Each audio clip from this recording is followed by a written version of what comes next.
News now देख रहे हैं आप। मैं हूं Fahim. Jammu Kashmir legislative assembly session जो है वो जम्मू में चल रहा है और इस इजलास का आज 14वां दिन है। और आप जान रहे हैं कि कल से चीफ मिनिस्टर उमर अब्दुल्ला के जो डिपार्टमेंट्स है उन पे जो ग्रांट्स है उन पे जो मेंबरान हैं, जो एमएलएज हैं, वो पार्टिसिपेट कर रहे हैं डिस्कशंस में। आज भी जो बिजनेस की डिटेल हमें मिली है वो डिस्कशंस जो है वो जारी रहेंगी।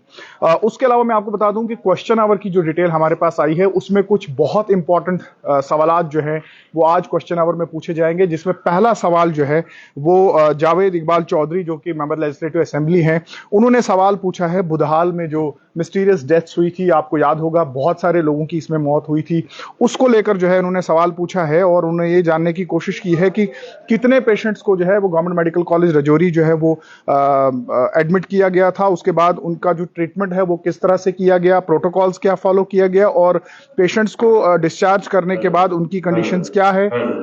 इसके अलावा रेफरल जो पेशेंट्स हैं उनकी जानकारी के बारे में भी पूछा है। साथ ही साथ उन्होंने ये भी जानने की कोशिश की है कि गवर्नमेंट मेडिकल कॉलेज रजौरी और गवर्नमेंट मेडिकल कॉलेज जम्मू में जिन लोगों की मौत हुई है उनकी डिटेल्स, उनके नाम और एड्रेसेस वगैरह जानने की कोशिश की है। एसओपीज के बारे में मैंने आपको बता दिया है कि सरकार की तरफ से, खासकर स्वास्थ्य विभाग की तरफ से, किन एसओपीज को फॉलो किया गया जब इन पेशेंट्स को जो है वहां पे लाया गया।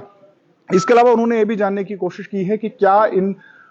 लोगों की जिनकी मौत हुई है उनके परिवार को एक्स ग्रेशिया रिलीफ सरकार की तरफ से जो है वो दिया गया है, अगर दिया गया है तो कितना दिया गया है। तो ये काफी इंपॉर्टेंट सवाल है जो कि आज पहला सवाल है क्वेश्चन आवर के दौरान। इसके अलावा एक और इंपॉर्टेंट सवाल है वो है चौधरी विक्रम रंधावा का, जिन्होंने एनएचएम के जो मुलाजमीन जम्मू कश्मीर में काम कर रहे हैं, पिछले कई सालों से काम कर रहे हैं, और उन्होंने ये जानने की कोशिश की है कि देश भर में एनएचएम के जो मुलाजमीन हैं उनकी जो तनख्वाहें वागुजार हो रही हैं, जम्मू कश्मीर में ऐसा क्यों नहीं है। और उन्होंने ये कहा है कि ये जानकारी दी जाए कि जो एनएचएम के मुलाजमीन हैं उनकी जो सैलरी है उसको एनहांस या फिर रिवाइज करने के बारे में सरकार के क्या ख्यालात हैं वो जानने की उन्होंने कोशिश की है। इसके अलावा एक और सवाल जो काफी इंपॉर्टेंट मुझे लगा वो है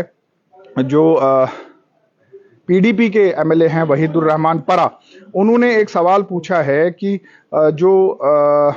नॉन लोकल्स हैं, यानी जो आउटसाइडर्स हैं जम्मू कश्मीर में, जिन्हें जमीन दी गई है इन्वेस्टमेंट के एतबार से, इंडस्ट्रीज के एतबार से, उसके बारे में जो है वो सरकार जानकारी दे कि जो मल्टीपल इंडस्ट्रियल एस्टेट्स जिसमें पब्लिक और प्राइवेट अथॉरिटीज शामिल हैं पिछले 2 साल में, जिसमें पुलवामा, लस्सीपुरा, चतपुरा जो जगह हैं वहां पे जिन नॉन लोकल्स को जमीन जो है वो दी गई है उसके बारे में जो है वो हाउस में जानकारी दी जाए। तो ये काफी इंपॉर्टेंट 3 सवालात जो हैं आज के क्वेश्चन आवर में हैं और देखना ही होगा कि सरकार की तरफ से इन सवालों को लेकर क्या कुछ जवाब जो है वो दिया जाएगा। कैमरामैन कमल के साथ फहीम टाक, न्यूज नाउ जम्मू।